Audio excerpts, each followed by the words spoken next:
আমি আসলে কিছুই বুঝি না, বেলকুচি থেকেও আসে, বেলকুচি থেকেও আসে আপনার শহর থেকেও আসে। অনেকে আপনার কাজকে পছন্দ করেন। এই হলো আমাদের সত্যদা না।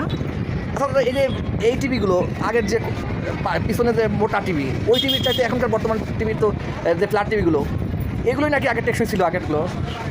এর উপরে আমি 10 টাকা কামাইও করি না, 10 টাকা খাই না। রাইট রাইট, অনেক ভালো একটা পার্সন।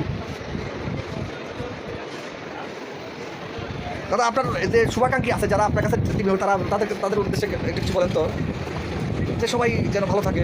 সবাই যেন ভালো থাকে, কিন্তু দাদা বাচ্চা কাচ্চা কয়জন? 3টা মেয়ে, 3টা মেয়ে। বড় মেয়ে কোন কোন ক্লাসে পড়ে নাকি? বড়টা বিয়ে দিচ্ছে। বিয়ে দিচ্ছেন? আপনি দেখে তো মনে হয় না যে আপনার মেয়ে বিয়ে হয়েছে। আর মেজোটার কি অবস্থা? এগুলোটা তো 17 বছর 18 বছর পড়লো, সেটাও বিয়ে ঠিক হয়েছে। ঠিক হয়েছে। আর ছোটোটা? ছোটোটা 12 বছর ক্লাস করতে পারে। Fine fine fine.